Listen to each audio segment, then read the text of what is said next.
Right, so hello and welcome back to Books and Things, and welcome to another video. And today I'm going to be telling you about my favourite characters from the works of Charles Dickens.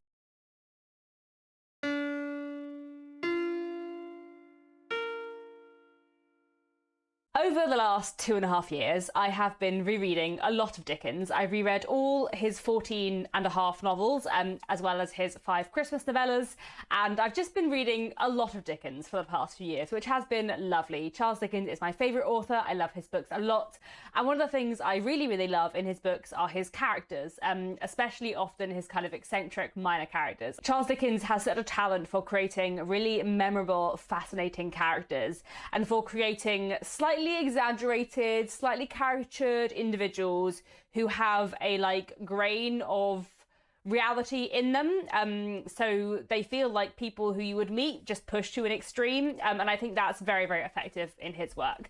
I love his characters. I think they're so delightful and fun and so clever and interesting, and I have a lot of favourite characters from the works of Charles Dickens, so I thought today I would tell you about my favourite Dickens characters. This is going to be a spoiler-free video, and I'm going to talk through 25 of my favourite characters from Dickens's books. Narrowing it down to 25 favourites was quite hard already. I had a short list of 35 characters, but I thought that was too many, so we're going to go with 25, which is still probably too many, but you know, he wrote a lot of books and they all have a lot of characters in, so there we go. When I say my favourite characters, I'm using the term favourite to mean the characters I find the most interesting. So some of these are characters who I love and think are, you know, really fun, lovely people. You know, characters who, were they real people, I would like to have a cup of tea with. But many of these are not characters who, were they real people, I would like to have a cup of tea with. Some of my favourites are favourites because they are terrifying individuals with really interesting psyches that are really well drawn by Charles Dickens. I had a quick look through my list to see kind of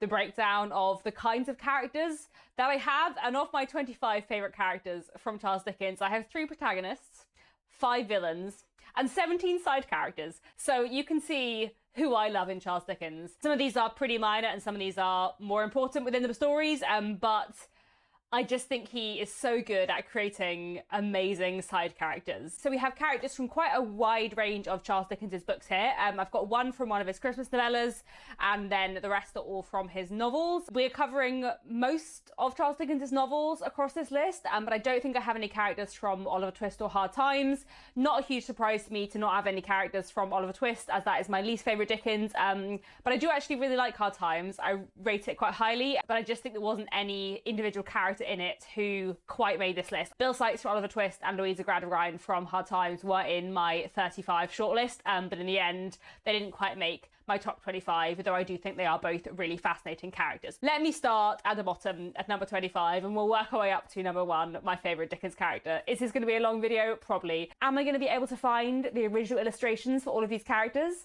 Don't know whether all of them are definitely illustrated, but I'm going to try very hard to find the original illustrations from Dickens's original serialised parts to illustrate these characters, because I think would be fun, but I'll see how I go. And number 25, the only character I'm including from Charles Dickens's Christmas novellas is Clemency from The Battle of Life. The Battle of Life is one of Charles Dickens's Christmas novellas. It's not my favourite of his Christmas novellas, but Clemency is such a wonderful character, and she is the real standout from this story. She is not the main character, she is the servant of the main family, and she's kind of introduced as this silly, ridiculous, you know, typical Dickens eccentric character who's just, you know, there to be laughed at for comic relief. But then over the course of the novella, you realise that there is so much more to Clemency, that she is kind of the moral heart of the story, and that she actually understands a lot more about life than everyone else, and I just love that. And number 24, I have John Jasper from The Mystery of Edwin Drood. Now, I have a couple of characters in this list for The Mystery of Edwin Drood, and obviously the book is unfinished, so it's kind of hard to know exactly where they were going with all of those characters, and John Jasper, if Edwin Drood was finished in the way that I imagine it would have been, then I feel like John Jasper will be further up this list. He's so fascinatingly created, and the kind of hypocrisies within him, the double life he's leading, are just so well done. He's a respectable choir master and music teacher by day, but By night, he is an opium addict. He is also absolutely obsessively pursuing a woman who doesn't want to have anything to do with him. And he's such an interesting figure for all his darkness and his hypocrisies. And I just think he is so well created, and I wish we had got to see the rest of the Mystery of Edwin Drood. At number 23, I have Smike from Nicholas Nickleby. I think he's my only Nicholas Nickleby character in this list, and I love Smike so much. Nicholas Nickleby is not my favourite Dickens book, but Smike is one of the most interesting characters in it. Smike is a really interesting character. I feel very emotionally attached to Smike in a way that I just never have felt to Nicholas Nickleby. And I find it interesting, actually. I think quite a lot of my favourite characters are the hero's best friend. Dickens's heroes are very rarely my favourite characters. I think I have one main male protagonist in this list, but his hero's best friends I often absolutely love, and Smike is definitely one of those. I also find him quite an interesting character to look at in terms of Victorian ideas of disability and also of homosexuality. In my opinion, Smike is fairly in love with Nicholas. To what extent that is on the page is debatable, but I think it is there in the subtext, and I find that quite interesting. At number 22, we have Sidney Carton from A Tale of Two Cities. I think he is a really, really interesting creation with a really fascinating arc, and I feel like his development over the course of the book is just done really well. He's a typical example of a kind of character that Dickens uses quite often, this sort of careless man who possibly has the seeds in him of something greater than he is. We see this with, James Harthouse in Hard Times, Eugene Wrayburn in Our Mutual Friend, and with Sidney Carton in A Tale of Two Cities. Should I have put Eugene Wrayburn on this list instead of Sidney Carton? Maybe. But, I didn't want to fill up the entire list with 25 characters from Our Mutual Friend, which I probably could have done.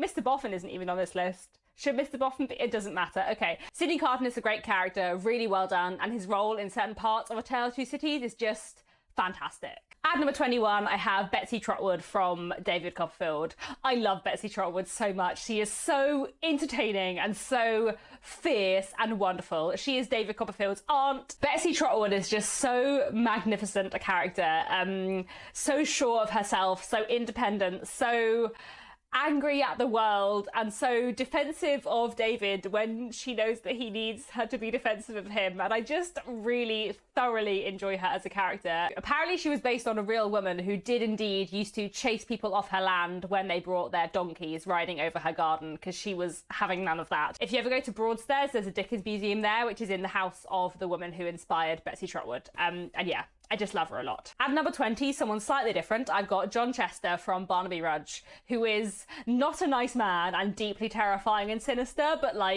sinister in such a wonderfully done way. I think he's such a cleverly created, heartless person, and I think Dickens just creates him wonderfully. There are a lot of villains that are wonderful in Dickens's books. I think he's really good at creating antagonists, and complicated antagonists at that. And John Chester is so sinister and so ruthless. He completely disregards anyone socially beneath himself. He is so self-involved and selfish, and I think he's so brilliantly created. And yeah, Barnaby Rudge is a really, really wonderful novel. It's very underrated. And there are many amazing characters from it that I could have put in this list, but I thought I would go for John Chester because I do think he's wonderfully created. At number 19, I have Celesta Dedlock from Bleak House. Now, Bleak House is another novel with a lot of wonderful, wonderful characters. As I could have filled up this list with characters from Our Mutual Friend, I could also have easily filled it up with characters from Bleak House. But there is something about Celesta Dedlock that I just love, and he's one of my slow burn, low-key Dickens favourites, where slowly, the more and more I have reread Bleak House, the more I've thought about it, the more Celesta comes to the fore as such a powerful character. This very proud, undemonstrative man who thinks so much about society and his family credit, but also loves his wife so much and above everything else. And I feel like Celesta and his relationship with Lady Dedlock is really, really interesting and a fascinating part in Bleak House. Lady Dedlock is a wonderful character. She should also kind of be on this list if it was 100 characters long, which it should be, really. But Celesta Dedlock, I just have such a strong emotional attachment to, and some of the most moving bits in Bleak House for me are to do with him. I have realised over the last few years, as I've read a lot more Anthony Trollope, that something I really enjoy in a Victorian novel is a very proud, slightly cold older gentleman who actually actually has like a warm heart beneath the surface. You know, Sir Leicester Dedlock in Bleak House, Squire Hamley in Wives and Daughters, so many of them in As You Trollope. I just really enjoy that character archetype. So anyway, at number 18, I have Sam Weller from the Pickwick Papers, who is one of the funniest characters in Dickens, and is in a way like Dickens' first great creation. There are other characters in the Pickwick Papers, his first novel, who are amazing, but Sam Weller is, I think, like Dickens' first like true genius character. And actually Sam Weller was kind of the character who made the Pickwick Papers hugely popular. Sam Weller wasn't introduced until a few installments into the serialization, and when Sam Weller was introduced, that was when the Pickwick Papers took off, because everyone loves Sam Weller, because why wouldn't you? There are so many things I love about Sam Weller, but I think one of the things I love most about him is his voice and his like ridiculous similes. Is similes the right word? He just uses a lot of like really ridiculous idioms that are just excellent. Sorry to do anything as may cause an interruption to such very pleasant proceedings, as the king said when he dissolved the parliament. Away with melancholy, as the little boy said when his schoolmistress died. Very glad to see you indeed, and hope our acquaintance may be a long un, as the gentleman said to the £5 note. Sam Weller is like the high point of the Pickwick Papers, and I love him so much. Talking of another wonderful, wonderful comic character, at number 17, I have Captain Cuttle from Dombey and Son. I love Captain Cuttle so much. I just think he's such a wonderfully created character. He is a former naval man who acts sort of as a surrogate figure to Walter, who's one of the main characters in Dombey and Son. Captain Cuttle is another character with a really distinctive narrative voice, and I really, really enjoy his relationship with Walter, as well as his relationship with Florence, who was actually the main character of Dombey and Son.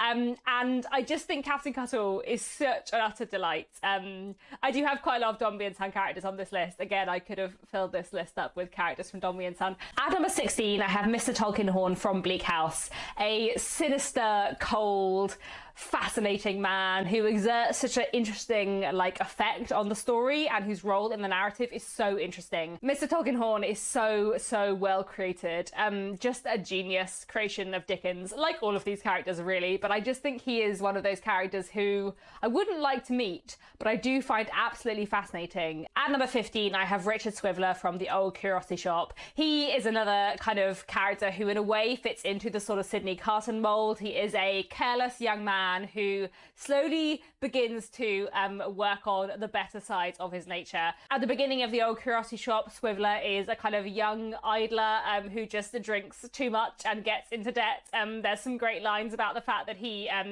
works out which road to take home in order to avoid all the places that he owes money to. And he isn't necessarily a great person, but he has some really interesting character development, and he forms a friendship with someone that I really, really enjoy. And I just love the way he's done as a character. I just think he's such a highlight of The Old Curiosity Shop, and yeah, I enjoy him so much. At number 14, we have Madame Defarge from A Tale of Two Cities, one of my favourite kind of sinister characters within Dickens.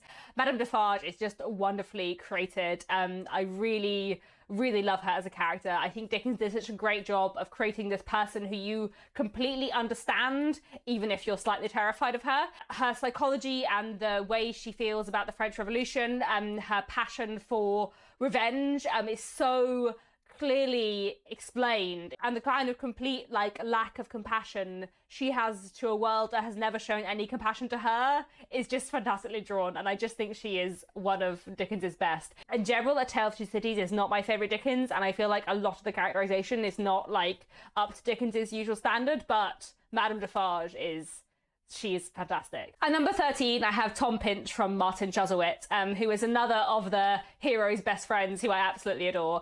Tom Pinch should not be friends with Martin Chuzzlewit, because Martin Chuzzlewit is a selfish, arrogant, infuriating young person who no one should want to have anything to do with. I hate Martin Chuzzlewit so much. I mean, he has his journey to go on and stuff, but like I find Martin so infuriating, and Tom, bless him, is just there, always ready to be kind and supportive and to say nice things and to help Martin along the way and believe in him, and I just think he is the nicest, most put upon person there is. But there are also moments in Martin Chuzzlewit where you do see Tom Pinch stand up for himself, and especially stand up for his sister in a wonderful, wonderful way. And I just think that he is one of those sort of meeker characters within Dickens who also has like a strength within them, which I love. In fact, Tom Pinch reminds me of Fanny Price from Mansfield Park. That's who Tom Pinch reminds me of.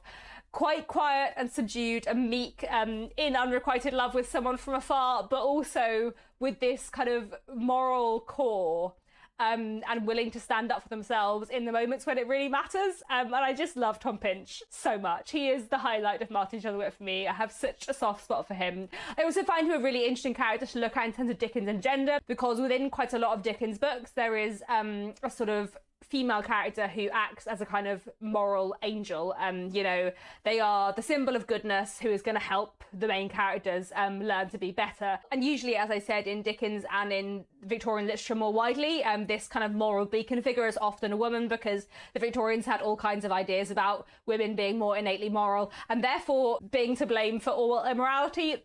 That's a whole nother story for another day. And I think it's quite interesting that Tom Pinch is basically like a male angel figure. Like, he is the moral heart of Martin Chuzzlewit, and in a way, like, we're waiting to see if Martin can be worthy of Tom's friendship. At least I am. And yeah, I just love Tom Pinch a lot. I really, really enjoy him so much as a character. At number 12, we have Mr. George from Bleak House. Goodness, do I love Mr. George so much. He, in a way, actually reminds me of Captain Cuttle, although I think he's a slightly more serious character than Captain Cuttle. Captain Cuttle gives us quite a lot of comic relief, whereas Mr. George doesn't. But I think they play quite similar roles in the story. They are these slightly older men who have this kind of military or naval background. Like, on the surface, he's quite, like, gruff and tough, but he's also very kind to a number of characters, and we see what importance his kindness has. And I just really enjoy Mr. George's arc and his story. I think there are so many interesting elements to it, and I really, really like him as a character. I think he's so fantastically drawn. I really love his relationship with Phil Squad. I like his, like, tense dynamic with Mr. Bucket. I just think there's so many amazing things going on around Mr. George in Bleak House, and he's such a wonderful character. At number 11, we have Mr. Toots from Dombey and Son. I love Mr. Toots with all my heart. Mr. Toots is a very silly comic relief character who also has such great depths of emotion and kindness that you really come to love him in his own right and not just as a comic character. We meet Mr. Toots when he is an older boy at school, in the same school as Paul Dombey, and he later ends up meeting Florence Dombey, who is kind of the main character of Dombey and Son. Mr. Toots is not very clever, but he does have a lot of very nicely made clothes that he is very proud of, and he is also a very devoted, loyal friend, and he's just a joy to read about. I love his dialogue so much. He is so cleverly written and so wonderful, and I just have, yes, a massive place in my heart for Mr. Toots from Dombey and Son. At number 10, what is this? A protagonist. We have Amy Dorrit from Little Dorrit.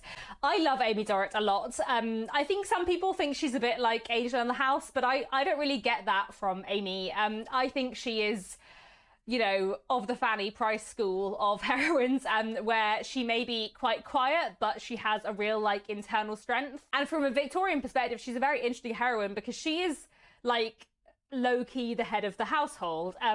Her father and her siblings and her uncle, like, none of them can really cope with life in the way that Amy can, and Amy looks after everyone constantly. She's the one earning the money, doing the finances, making sure they have enough money to live, making sure that her father is as comfortable as he can be within the debtor's prison he has lived in for so long.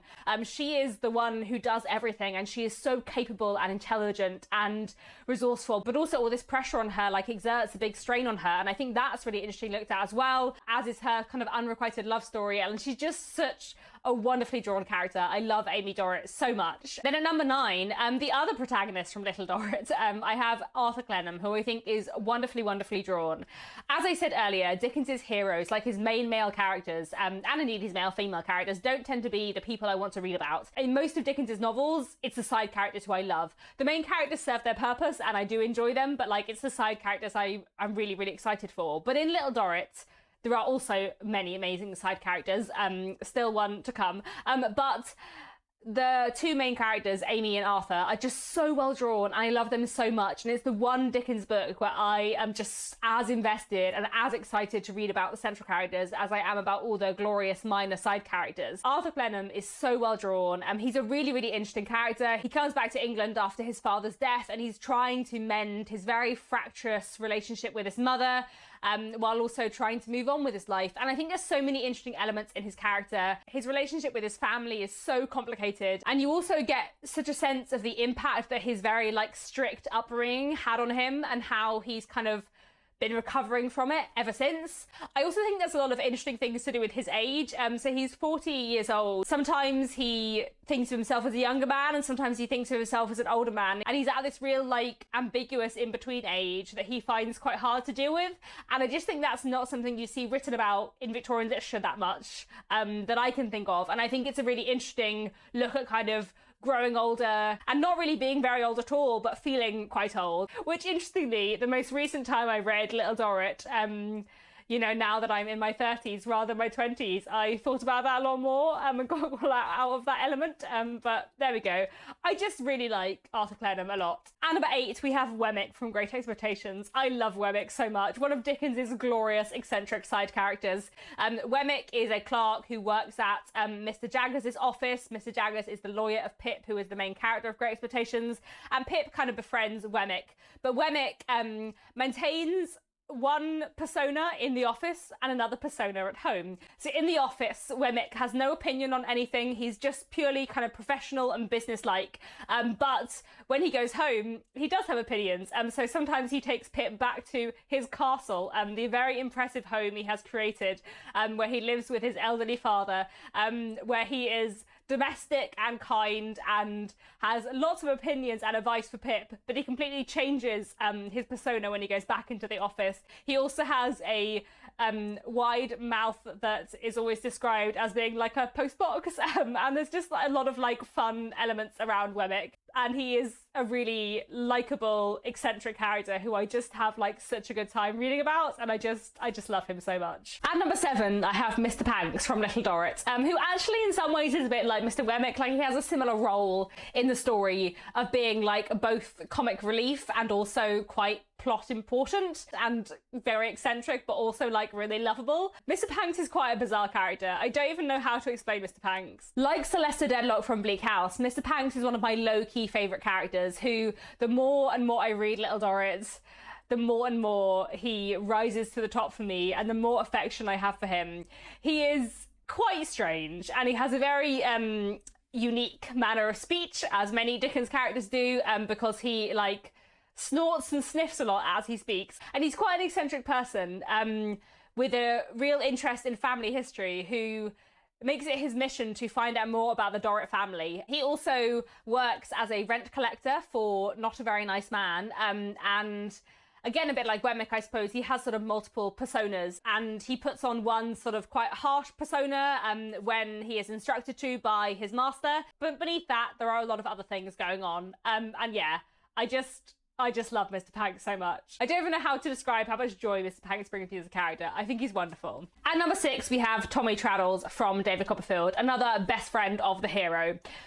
I don't care about David and David Copperfield. I mean, I do, obviously, and he's a really well-drawn, interesting character with really interesting psychology and development, but David Copperfield begins with the sentence, "Whether I shall turn out to be the hero of my own life, or whether that station will be held by anybody else, these pages must show." And I am firmly of the opinion that Tommy Traddles is the hero of David Copperfield's life. He is the hero of that book, and he is amazing. When David Copperfield is at school, he has these two friends, Steerforth and Tommy Traddles, and Steerforth is everything that David, as a boy, wants to be, and Tommy Traddles is kind of everything he should be. And later on, Tommy Traddles comes back into David's life, as you know everyone does in David Copperfield from his childhood. He's one of those great Dickens eccentrics. As a schoolboy, he always draws tons of skeletons in his notebooks to symbolise his misery. As a adult, he has really spiky, messy hair that he can never get to lay flat.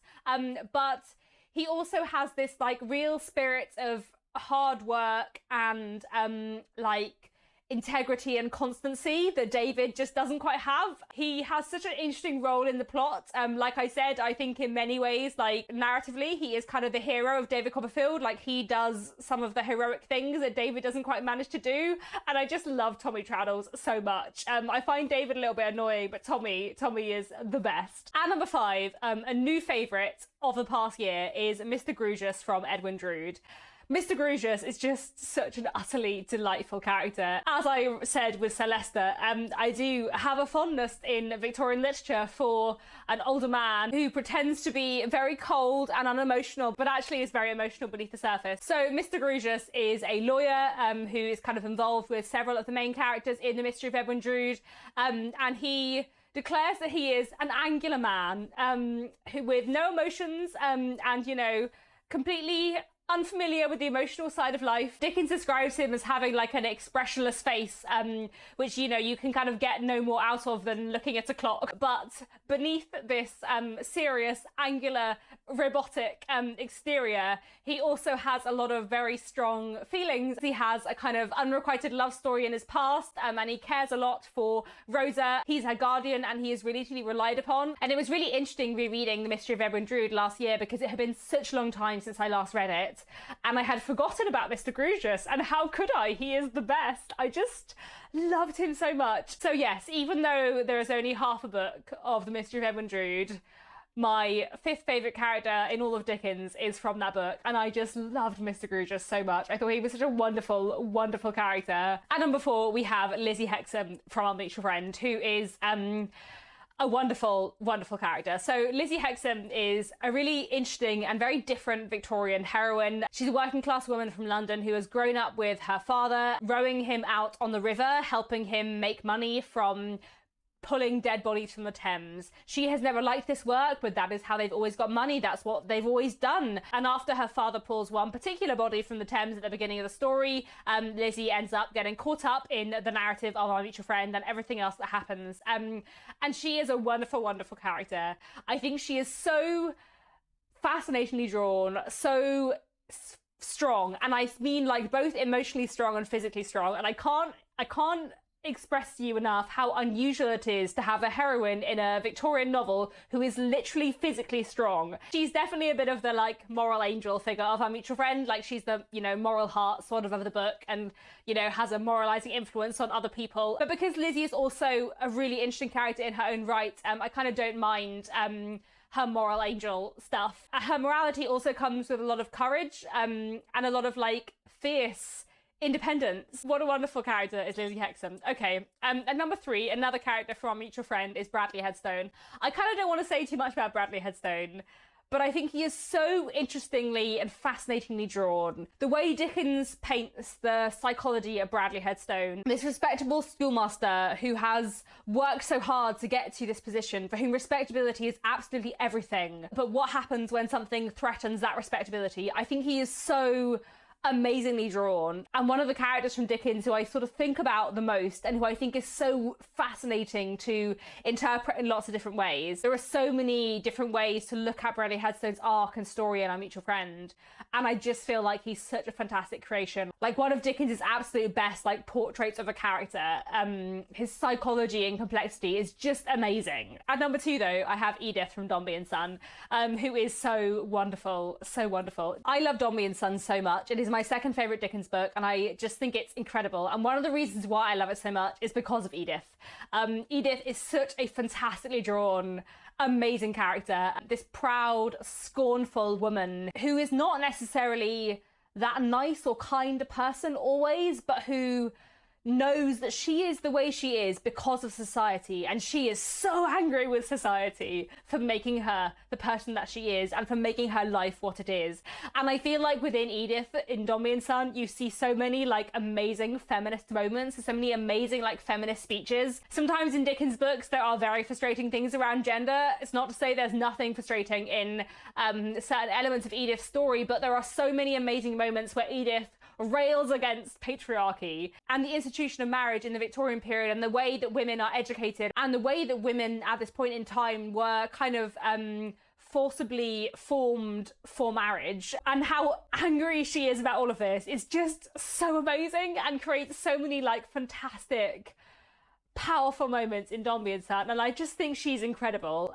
She's such a well created, fascinating character, and yeah, I just love Edith Dombey so much. But at number one, my absolute favourite character in the whole of Charles Dickens has to be Jenny Wren from Our Mutual Friend, who I just love so much. Jenny Wren is one of those eccentric side characters that Dickens does so well. And she's just this wonderful, sharp, funny, independent, fierce character who is such a joy to read about. So Jenny Wren is a teenage girl. I think she's probably meant to be about 14 or 15, but she pretends she is an adult because she has no time for childish things. She's far too busy for that. She refers to her father as her child because he has never really been a father to her, and she's been forced to work from a young age to make money. She owns her own business. She is a dolls dressmaker. She's done this for many years, and she develops a friendship with Lizzie Hexam, who I mentioned earlier. Jenny Wren is also disabled, and I feel like the way Dickens looks at chronic pain through her is really interesting. I think a lot of the time we associate Victorian depictions of disability with kind of victim characters like Tiny Tim, but Jenny Wren is so many miles away from that. The first time we see her, Lizzie Hexam's brother comes to visit Jenny's shop and sees her through the door, and the first thing we hear Jenny say in Our Mutual Friend is, "I can't get up because my back's bad and my legs are queer, but I'm the person of the house." And the very first thing she says is, "I'm in pain, so I'm not going to stand up, but also I'm in charge here." She is so sharp and rude at so many points in the novel. But we also see her friendship with Lizzie and with other characters in a really wonderful way. I love her role in so many elements of the plot. She just has such a strong hold of my heart. Our Mutual Friend is my favourite novel of all time. It always will be. And Jenny Wren is my favourite character from my favourite novel of all time. Is she my favourite character ever in anything? Maybe. I just think she's so incredibly created, and any moment where she appears, any chapter that she's in Our Mutual Friend is just the best, because she's just so fun and so sharp, but also, like, I feel very emotionally attached to her. There we go. Those are 25 characters from the works of Dickens that I love. As I said at the beginning, he wrote so many books with so many characters. There are so many more people I could have included who I absolutely love. There's at least 4 or 5 Dickens novels that I could have happily picked 10 to 15 characters from just that book. If you are a Dickens fan, do let me know. Who are your favourite characters within his books? Who do you love the most? And what kinds of characters within Dickens do you love the most? Otherwise, thank you so much for watching, and I'll be back very soon with another bookish video.